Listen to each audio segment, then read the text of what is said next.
Why we all need to step up for our waitresses. Right now, listen up, friends. In this tough economy, we're all feeling right now prices through the roof, bills stacking up, everything costing more. There's a group of hardworking people who are getting hit especially hard. I'm talking about the waitresses and servers in restaurants across the country.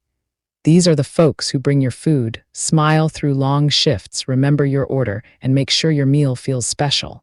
But behind those smiles, a real struggle that's hard to ignore. Let's break it down plainly so everyone understands what's really going on. First off, the base pay for most tipped workers, like waitresses, is shockingly low under federal rules.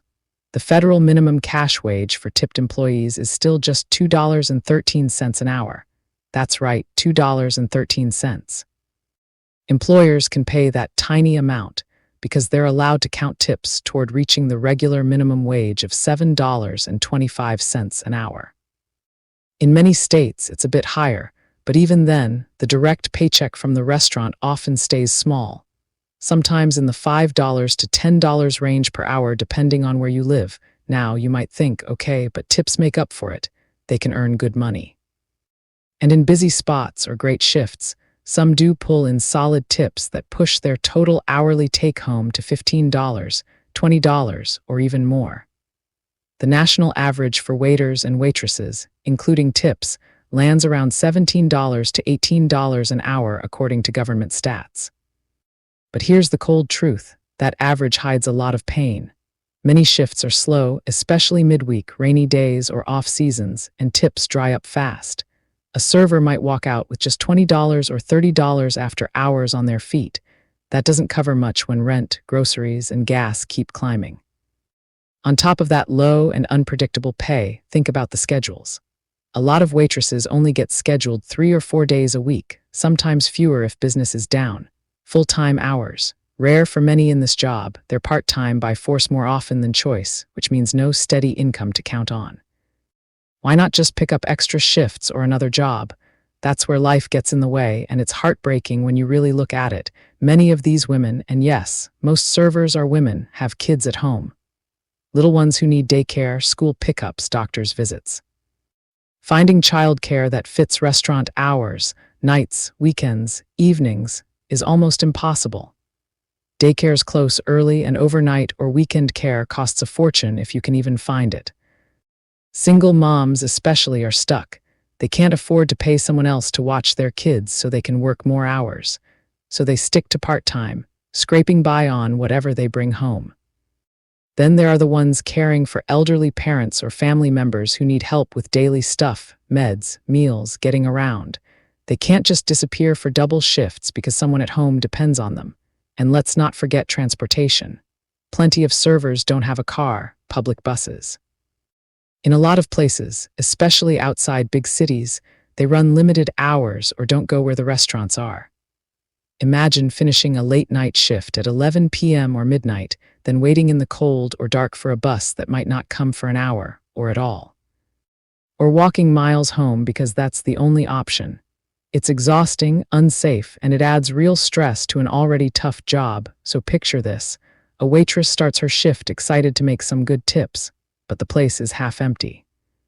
She hustles anyway, refilling drinks, clearing plates, being friendly even when she's tired.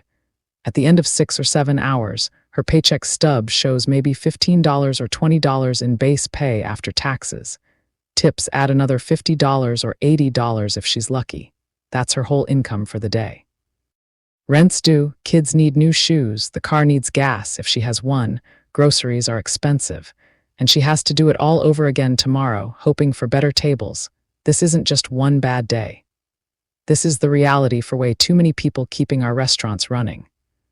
They're not asking for handouts. They're working hard, standing on their feet for hours, dealing with rude customers sometimes, smiling through it. But the system isn't giving them the stability they deserve. And in this economy where everything feels harder, that gap hurts even more. So what can we do? It's simple, but it matters a ton. Treat your waitress like a human being because she is. Be patient if things take a minute. Say thank you. Smile back, and when the bill comes, tip generously. If the service was good, and honestly, even if it was just okay, aim for 20% or more. That extra $10 or $20 might mean she can pay a bill, buy school supplies, or just breathe easier for a day.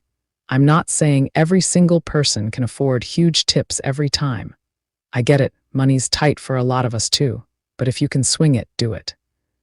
If you're out to eat, you're already choosing to spend money on a meal someone else prepared and served. That server made it possible. A kind tip isn't charity, it's fair pay for real work. Small acts add up. One generous table can turn a rough shift around. One person deciding to tip well might inspire others at the table.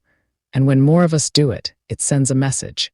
We see you, we value you, and we're not okay with you struggling this hard. We live in a country where hard work should mean you can take care of your family without constant worry. Right now, for too many waitresses, that's not happening. But we can help change that. One meal, one tip, one kind word at a time. So next time you're at a diner, cafe, or nice restaurant, look your server in the eye. Remember, she's probably juggling more than you see. Be the customer who makes her day a little brighter. Tip like it matters, because it does. Crowning Thoughts, True Speaker, copyright 2025 by Santiago D.C. Maria, licensed under Creative Commons. Attribution.